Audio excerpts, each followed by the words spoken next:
ठेकेदारीच्या वादातून ठेकेदारांमध्ये शाब्दिक चकमक होऊन तुफान हाणामारी झाल्याची घटना अहमदनगर जिल्ह्यातील पाथर्डीत घडली आहे। तर यात तरुण ठेकेदार किरकोळ जखमी झाला आणि उपजिल्हा रुग्णालयात उपचारासाठी गेला असता दुसऱ्या गटातील भाजपच्या कार्यकर्त्यांच्या टोळीने लाठ्याकाठ्यांसह 40 ते 50 जणांच्या जमावानं भर बाजारपेठेतून दहशत माजवत उपजिल्हा रुग्णालयाच्या गेट समोर जमावानं तेथे पोहोचले आणि उपजिल्हा रुग्णालयात उपचार घेणाऱ्या त्या ठेकेदारावर हल्ला करण्याचा दुसरा ठेकेदार टोळीकडून प्रयत्न झालाय। मात्र या ठिकाणी या रुग्णालयात असलेले रुग्ण भयभीत झाले।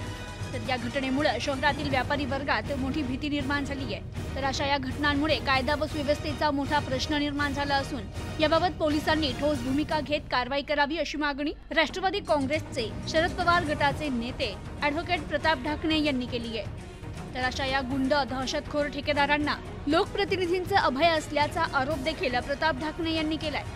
तर पाथर्डीत घडलेल्या या घटनेमुळे आता राजकीय वातावरण तापल्याचं पाहायला मिळालं। पाथर्डीतील शेवगाव रोड जुन्या बस स्थानक ते जॉगिंग पार्क पर्यंत गटारीच्या कामाचं उद्घाटन कार्यक्रम आयोजित करण्यात आला होता। उद्घाटन होण्या अगोदरच या ठिकाणी ठेकेदार असलेले कार्यकर्ते आणि त्याच पक्षाशी निगडीत असलेल्या तरुण ठेकेदारात शाब्दिक चकमक झाली। त्याचं रूपांतर तुफान हाणामारीत झालं। यावेळी उपस्थित पालिकेचे आजी-माजी पदाधिकारी यांनी मध्यस्थी करत भांडण सोडवण्याचा प्रयत्न केला। यात तरुण ठेकेदार किरकोळ जखमी झाला। यानंतर जखमी ठेकेदाराने पोलीस स्टेशन गाठलं आणि पोलिसांना घडलेला प्रकार सांगितला।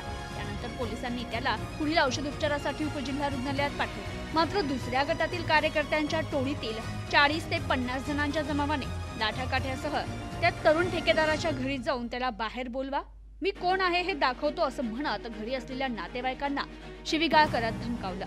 दरम्यान तो घरी नसल्याचं समजल्यानंतर मारहाण झालेल्या ठेकेदार टोळीनं तरुण ठेकेदार उपजिल्हा रुग्णालयात उपचार घेत असल्याचं त्यांना समजताच भर बाजारपेठेतून लाठाकाठ्या हातात घेत ते उपजिल्हा रुग्णालयात पोहोचले।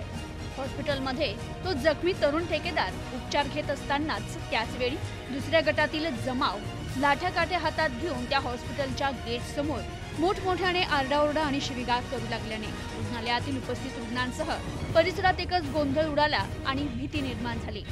हा प्रकार कर्मचाऱ्यांच्या लक्षात येताच कर्मचाऱ्यांनी तात्काळ हॉस्पिटलचं गेट बंद केलं। तर या घटनेनं सर्वत्र भीती पसरल्यानं व्यापाऱ्यांनी घाबरून आपली दुकानंही बंद केली। त्यानंतर रुग्णालय परिसरात दहशत पसरवणाऱ्या त्या टोळीने तेथून पळ काढला। त्यानंतर त्यात हॉस्पिटलमधील तरुण ठेकेदाराला पोलीस बंदोबस्तात पोलीस ठाण्यात आणण्यात आलं। रितसर पोलीस ठाण्यात तक्रार दाखल करण्याचं काम सुरू असतानाच एका पालिकेच्या माजी पदाधिकाऱ्याने तेथे येऊन घडलेल्या प्रकाराबाबत माफीनामा देत मध्यस्थी केल्यानं प्रकरण तात्पुरतं थांबवलं। मात्र या घडलेल्या प्रकरणाबाबत पाथर्डी शहरात उलटसुलट चर्चा सुरू आहे। Bureau report, news today 24, Pathardi, Ahmednagar.